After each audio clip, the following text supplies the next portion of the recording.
तो कैसे हो आप लोग। आज की हमारी कहानी का नाम है बदतमीज ननद। बस माँ जी, खबरदार, जो आपने मुझे हाथ भी लगाया तो आज पहली बार और आखिरी बार कह रही हूँ, आइंदा से अगर आपने मेरे ऊपर हाथ उठाया तो आपके हाथ तोड़ के रख दूंगी मैं।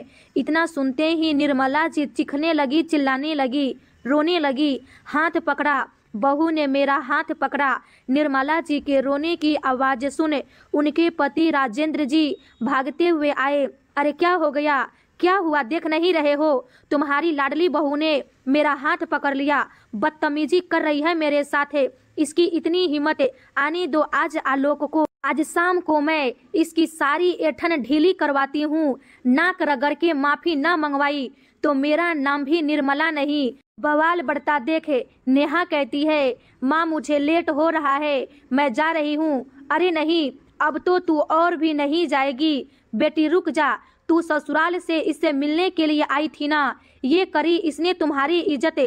आज तू भी नहीं जाएगी जब तक ये नाक रगड़ कर तुम्हारे पैरों में माफी नहीं मांगती है। आने दो आलोक को। कहते हुए निर्मला जी तनतनाती हुई अपने कोप भवन में यानी कि अपने कमरे में चली जाती है। नेहा भी आज रीमा का रूप देखकर डर गई थी। माँ के पीछे पीछे वो भी कमरे में भाग गई। राजेंद्र जी रीमा को देखते हैं तो उसके चेहरे पर गुस्सा साफ दिखाई दे रहा था। गुस्से से उसका चेहरा लाल हुआ पड़ा था। राजेंद्र जी समझ गए थे कि आज बहू दोनों माँ बेटी पर भारी पड़ गई है। उन्होंने रीमा से कहा, बहू शांत हो जा, जाओ कमरे में आराम कर लो, शाम को आलोक आएगा, मैं संभाल लूंगा। राजेंद्र जी की बातें सुन रीमा की आंखों में आंसू आ गए। वो चुपचाप अपने कमरे में चली गई। दरवाजा बंद कर मुट्ठी में लिए झुमके को देखने लगी। आज तो कुछ भी हुआ इस झुमके की वजह से ही हुआ था। ये झुमका बस झुमका नहीं था, रीमा के माँ की आखिरी निशानी थी। इसमें रीमा के माँ का प्यार था, उनका आशीर्वाद था। इस झुमके से रीमा के इमोशन जुड़े हुए थे। ऐसे कैसे वो झुमका किसी को दे दे। असल में रीमा जब से शादी करके इस घर में आई थी तब से उसकी सास निर्मला जी और ननद नेहा रीमा की हर चीज पर अपना हक समझती थी। खास करके नेहा, उसकी शादी हो चुकी थी, एक बच्चे की माँ थी, लेकिन लालच उसके अंदर कूट कूट के भरा हुआ था। जब रीमा पहली बार अपने ससुराल आई 2 दिन बाद ही नेहा ने कहा, अरे वाह भाभी, आपने तो बड़ी प्यारी साड़ी पहनी है, सच्ची दीदी अच्छी लग रही है। खुशी से पूछा रीमा ने। हाँ, अच्छी नहीं, बहुत अच्छी लग रही है भाभी। आप मुझे अपनी साड़ी दिखाओ ना, मुझे आपकी साड़ी देखनी है। रीमा ने भी अपनी अलमारी खोलकर साड़ी नेहा के आगे रख दी। साड़ियाँ देख नेहा एकदम से पगला जाती है। भाभी बहुत अच्छी है, एक से बढ़कर एक साड़ी है, कितनी प्यारी प्यारी कलर है। तब तक कमरे में निर्मला जी भी आ जाती है। हाँ, तुम्हें अच्छी लग रही है तो ले लो, भाभी है ले सकती हो। अब ननद का इतना हक तो बनता ही है ना, क्यों बहू? हाँ माँ जी, दीदी आपको जो साड़ी चाहिए आप ले लो, सच्ची भाभी। इतना सुनते ही नेहा खुशी से उछलते हुए खुद ही अलमारी में से अपने लिए अपनी पसंद की 5 साड़ियाँ निकाल लेती है। भाभी ये 5 मुझे बहुत अच्छी लग रही है। अब रीमा कुछ बोलती उससे पहले ही हाँ तो रख लेना बेटा, कौन सी बड़ी बात है, रख ले। भाभी की पास साड़ियों की कमी थोड़ी ना है, और जब जरूरत होगी तो मैं दे दूंगी, तू रख ले। बस फिर क्या था, खुश हो गई थी नेहा। तभी उसकी नजर अलमारी के कोने में रखी एक बेडशीट पर पड़ी। उसने लपकते हुए बेडशीट उठाई और अपनी माँ से बोली, माँ ये तो प्योर कॉटन लग रही है, मेरी वाली बेडशीट खराब हो गई है, उसका कलर उतर गया है, मैं ये ले लूँ क्या? पूछने वाली क्या बात है, ले ले ले ले। अब रीमा का चेहरा थोड़ा उदास हो गया था। ऐसे अपने सामने अपना सम्मान लुटते हुए देखकर वो कुछ नहीं बोल सकती थी कि कहीं सबको बुरा न लग जाए कि एक साड़ी और बेडशीट के लिए ये बोल रही है। वैसे भी रीमा को भी यहाँ के बारे में कुछ भी पता नहीं था, इसीलिए उसने चुप रहना ही सही समझा। नेहा 5 साड़ी और बेडशीट लेकर खुशी खुशी चलती बनी। नेहा का ससुराल मुश्किल से आधे घंटे की दूरी पर था, इसलिए नेहा हर महीने जब भी जी करता माँ से मिलने चली आती। अब तो नई नई भाभी आई थी तो भाभी से मिलने का नया बहाना और था। फिलहाल तो इस बार रीमा चली गई थी, लेकिन 1 महीने बाद वो दोबारा 2 दिन के लिए आई। इस बार आते ही सबसे पहले वो रीमा के कमरे में ही घुस गई। कमरे की सजावट देख उसने कहा, अरे वाह भाभी, आपने तो अपने कमरे की बड़ी अच्छी सजावट की है। इतनी अच्छे अच्छे सामान और अपना ये ड्रेसिंग टेबल, वाह भाभी, कितने सारे सामान है मेकअप का, हर सामान है आपके पास। इतनी सारी लिपस्टिक, हर कलर की लिपस्टिक है। वो उठा उठा कर एक एक लिपस्टिक देखने लगती है और 2-3 कलर उससे अच्छे लगते हैं वो तुरंत ही अपने पास रख लेती है। भाभी, ये मुझे बहुत अच्छे लग रहे हैं, मैं ढूंढती हूँ, मुझे मिलता ही नहीं है, मैं ये ले लेती हूँ, आप दूसरा ले लेना। रीमा को अंदर से बहुत बुरा लगा, लेकिन फिर उसने सोचा कि एक लिपस्टिक के लिए अगर बोलेगी तो शायद बुरा लग जाए। तभी नेहा की नज़र नीचे बॉक्स में पड़े रीमा के कंगन पर गए।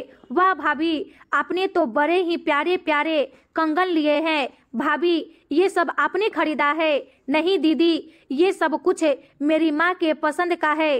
वाह भाभी, आपकी माँ की पसंद कितनी अच्छी है, कितनी अच्छी अच्छी चीज वो खरीदती है। एक मेरी माँ है, उसे तो कुछ पता ही नहीं है। भाभी, ये 2-3 कंगन मैं ले लेती हूँ। तभी निर्मला जी भी कमरे में आ जाती है। अरे क्या बातें हो रही है ननद भाभी के बीच। और नेहा, हर बार तू तो आती थी तो माँ से मिलती थी, इस बार तो तूने माँ से मिलना भी जरूरी नहीं समझा।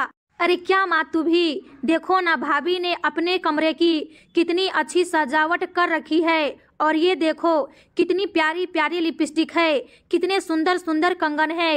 ये सब उनकी माँ के पसंद के हैं। उनकी माँ की पसंद कितनी अच्छी है ना। इसमें से देखा मैंने कुछ लिपस्टिक और कंगन अपने लिए ले लिए तो ले ले बेटा, रोका किसने है? छोटी छोटी चीज है, इसके लिए बार बार बोलना जरूरी थोड़ी होता है। तुझे जो पसंद आए ले ले। क्यों बहू? जी माँ जी। जबरदस्ती चेहरे पर मुस्कुराहट लाने की कोशिश कर रही थी रीमा। अब तो ये हर महीने का हो गया था। नेहा हर महीने रीमा से मिलने चली ही आती थी, लेकिन हर बार रीमा की कोई ना कोई चीज लेकर जरूर जाती थी। रीमा की सारी बेडशीट, यहाँ तक कि डेकोरेशन का सामान तक अगर उसे पसंद आ गया तो वो उठा ले जाती थी। अब रीमा धीरे धीरे नेहा के आने से डरने लगी थी। जब भी नेहा आती तो रीमा के मन में एक डर होने लगा था कि कहीं इस बार भी कुछ उठा कर ना ले जाए। इस बार नेहा 3 महीने तक नहीं आई थी। रीमा ने राहत की सांस ली थी, कम से कम पीछा छूटा। लेकिन एक दिन अचानक ही नेहा फिर से आ गई। नेहा को देखते ही रीमा भाग के अपने कमरे में गई और अपना सारा सामान अपने अलमारी में बंद करके रख दिया ताकि नेहा की नज़र किसी सामान पर ना जाए। लेकिन रीमा ये देखकर हैरान थी कि इस बार नेहा उसके कमरे में नहीं गई, बल्कि अपने माँ के पास ही बैठकर धीरे धीरे बातें कर रही थी। थोड़ी देर बाद माँ बेटी दोनों ही रीमा को अपने पास बुलाती है और निर्मला जी कहती है, बहू, नेहा को ना तुम अपनी विदाई वाली लहंगा दे दो, उसके ननद की शादी पड़ी है। इतना सुनते ही रीमा का चेहरा उतर गया। वो बिल्कुल अपनी विदाई का लहंगा देना नहीं चाहती थी। उसने कहा, माँ जी, हमारे यहाँ विदाई के लहंगे नहीं दिए जाते हैं किसी को। अरे बहू, ऐसी कोई रिवाज नहीं है, ये तो बस एक ढकोसला है। अब उसके ननद की शादी पड़ी है तो अपने लिए जाएगी लहंगा खरीदने, सिलवाएगी। इससे अच्छा है अपना ही दे दो। हाँ भाभी, मैं आपको वापस कर दूंगी लहंगा। मैं हमेशा के लिए नहीं मांग रही, बस शादी में पहनने के लिए दे दो आप। रीमा को अच्छे से पता था कि अगर एक बार लहंगा दे दी तो दोबारा वापस मिलने वाला नहीं है। लेकिन नेहा ने जिस अंदाज में बोला था, रीमा को लगा शायद ये लहंगा वापस कर दे। मन मार के रीमा ने अपना लहंगा नेहा को दे दिया। नेहा खुशी खुशी लहंगा लेकर चली जाती है। शाम को जब आलोक घर आता है, रीमा उसे सारी बात बताती है। रीमा की बात सुन आलोक कहता है, जाने दो रीमा, शादीशुदा बहन है, जब मुंह खोलकर मांग रही है तो माना भी कैसे किया जा सकता है। और उसने बोला है ना कि वो दे देगी, दे दी तो ठीक है, नहीं तो तुम मांगना मत, मैं तुम्हें दूसरा दिलवा दूंगा। पति की बातें सुन रीमा चुप हो जाती है। अब वो बस दोबारा से नेहा के आने का इंतजार करती है। करीब 1.5 महीने बाद नेहा आती है। में कुछ ना देखे रीमा का दिल बैठ जाता है। वो पूछ लेती है, दीदी मेरा लहंगा नहीं लाया? अरे हाँ भाभी, मैंने तो बेड पर रखा ही था, जल्दी जल्दी में आई और भूल गई, मैं पक्का भिजवा दूंगी। अब रीमा समझ गई थी कि लहंगा उसे मिलने वाला नहीं है। अब रीमा अपनी सारी चीज छुपा कर ही रखती थी। कोई भी चीज नेहा के आने पर बाहर निकालती ही नहीं थी जिससे कि नेहा की नजर पड़े। अभी रीमा ससुराल में खुद को एडजस्ट करने की कोशिश कर ही रही थी कि तभी मायके से उसके भाई का फोन आता है। आलोक और राजेंद्र जी दोनों ही रीमा को लेकर उसके मायके भागते हैं। वहां पहुंचकर रीमा देखा कि उसकी माँ उसे छोड़कर जा चुकी थी। अचानक ही माँ की हार्ट अटैक से मौत हो जाती है। टूट गई थी रीमा। बेटी के लिए माँ क्या मायने रखती है, ये एक बेटी ही समझ सकती है। करीब 1 महीने तक रीमा अपने मायके में रही। जब माँ का सारा क्रियाक्रम हो गया, सारी पूजा पाठ हो गई, तो रीमा अपने घर जाने लगी। तो रीमा के पापा ने उसके हाथ में झुमका पकड़ाते हुए कहा, बेटा ये तुम्हारी माँ ने तुम्हारे लिए बनवाया था, ये उनकी आखिरी निशानी है तुम्हारे लिए। रो पड़ी थी रीमा पापा को पकड़ के। अब उसके लिए मायके में जो भी थे उसके पापा ही थे। दुखी मन से पापा को रोता हुआ छोड़ रीमा ससुराल वापस आ जाती है। ससुराल आकर वो निर्मला जी को पकड़ के खूब रोती है। निर्मला जी कहती है, रो मत बहू, ये तो दुनिया की रीत है, सबके साथ एक दिन होता है।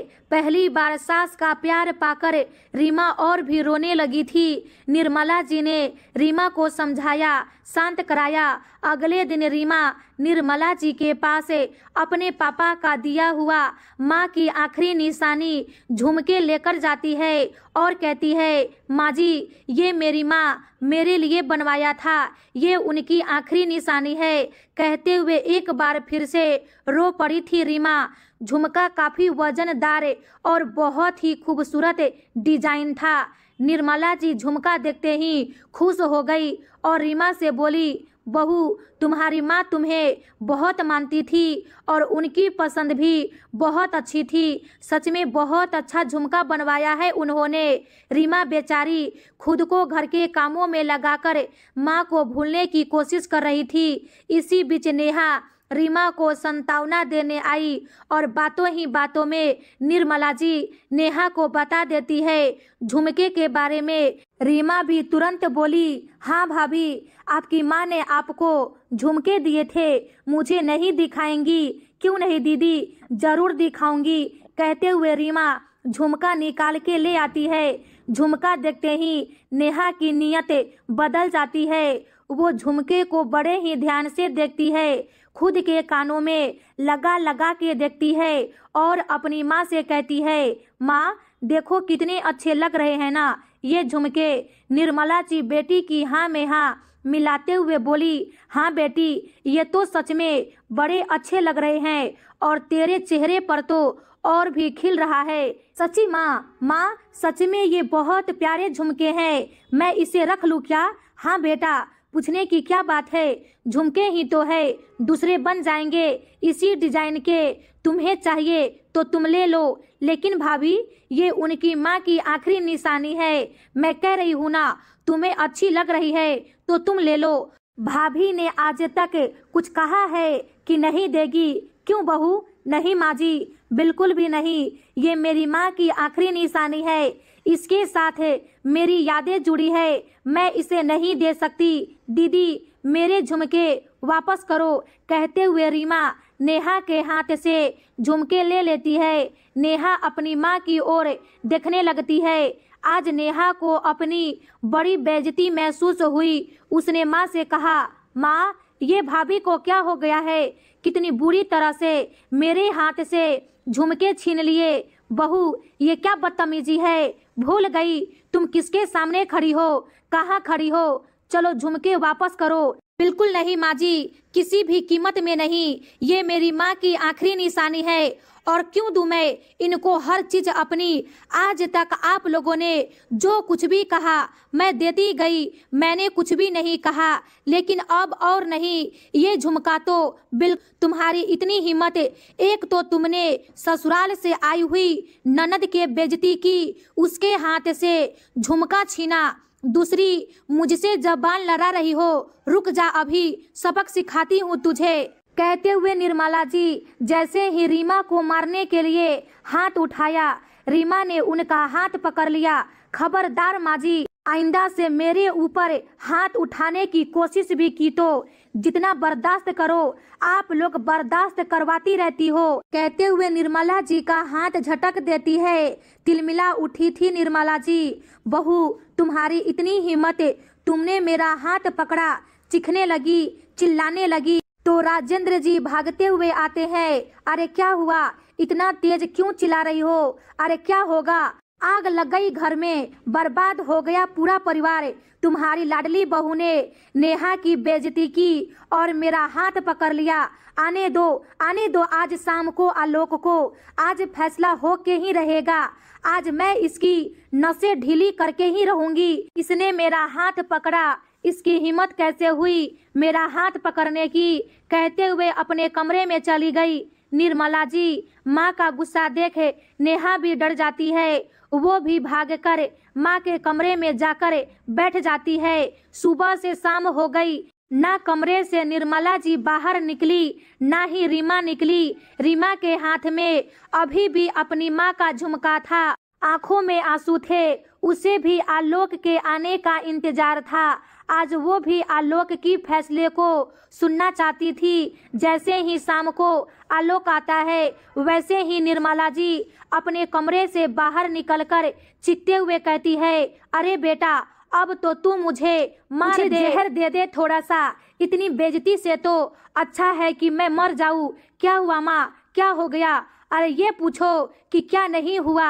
आज बहू ने मेरा हाथ पकड़ा, तेरी बहन के साथ बदतमीजी की। वो बेचारी ससुराल से आई थी अपनी भाभी से मिलने, संतावना देने, उसे भी नहीं छोड़ा इसने। इस औरत ने मेरा हाथ पकड़कर तोड़ दिया। लेकिन क्यों माँ, रीमा ने आपका हाथ क्यों पकड़ा? तब तक आलोक की आवाज सुन रीमा भी कमरे से बाहर आ गई थी। आलोक ने रीमा को देखा, रीमा की आंखों में आंसू थे। घर का पूरा माहौल ही तनाव से भरा हुआ था। आलोक की आवाज सुन राजेंद्र जी भी आ गए थे। आलोक ने कहा, रीमा क्या हो गया, आज ये क्या माहौल बना रखा है तुम लोगों ने घर का, और तुमने माँ का हाथ पकड़ा था। हाँ बेटा, बहू ने तुम्हारी माँ का हाथ पकड़ा था। बीच में ही बोल पड़े राजेंद्र जी, आप मत बोलो जी बीच में, आप तो वैसे ही हमसे जलते हो। ठीक है मैं जलता हूँ तो तुम ही बता दो बेटे को। अब निर्मला जी की बोलती बंद हो गई। कैसे बताए कि उन्होंने बहू के ऊपर हाथ उठाया था। उन्होंने कहा, अरे बेटा क्यों पकड़ा था, कब पकड़ा था, इससे क्या मतलब है, पकड़ा था ना, ये कम है क्या? नहीं, बिल्कुल भी कम नहीं है। पहले तुम बात तो पूरी बताओ। दोबारा से बोल पड़े राजेंद्र जी, तुम बाहर क्यों नहीं जाते, तुम क्यों बीच में घुस आते हो? क्योंकि मुझे पता है बहू कुछ बोलेगी नहीं, तुम अपनी बोलकर एक बार फिर से अपनी जीत करोगी। लेकिन इस बार तुम गलत हो, इसलिए गलत का साथ मैं नहीं देता हूँ। लेकिन क्या हुआ, मुझे कोई कुछ बताएगा? गुस्से में चीख पड़ा आलोक। राजेंद्र जी ने सारी बात आलोक को बताई। सब कुछ सुनने के बाद आलोक ने रीमा को देखा।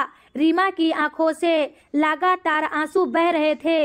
वो बेचारी बनी चुपचाप खड़ी थी। गुस्से में आलोक अपने माँ से कहा, माँ तुम इतना नीचे क्यों गिर रही हो? तुम रीमा को मारने गई थी, रीमा पर हाथ उठाया था तुमने। माँ तुम्हारा दिमाग कहाँ जा रहा है?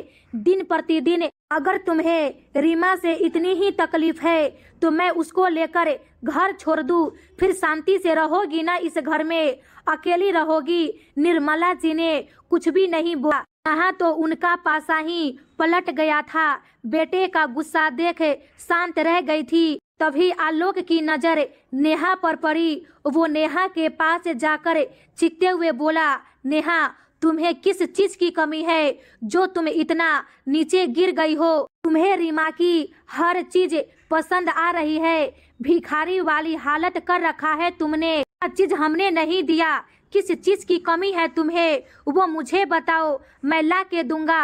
अगर तुम्हारा पति तुम्हें कुछ नहीं लाके देता है तो मैं देता हूँ। हमसे कहो, मुझे लिस्ट दो। दूसरों की चीज तुम्हें बहुत अच्छी लगती है, खुद भी कभी कुछ देती हो किसी को, बस लेना ही जानती हो। और माँ तुम नेहा के हाँ में हाँ मिलाती रहती हो। तुम्हारे पास इतनी भी अकल नहीं कि वो झुमका रीमा की माँ की आखिरी निशानी है, तुम उसे भी नेहा को दिलवाने चली थी। माँ इतना पत्थर दिल मत बनो। शौक सबके होते हैं, उस बेचारी के भी शौक होंगे। उसकी माँ ने भी बड़े शौक से ही सब कुछ खरीदा था उसके लिए, और तुम उसकी माँ की आखिरी निशानी वो झुमका भी नेहा को दिलवा रही हो। कुछ तो शर्म करो। और नेहा तुम आइंदा से रीमा की कोई भी चीज को हाथ नहीं लगाओगी, चाहे वो तुम्हें अच्छा लगे या बुरा लगे।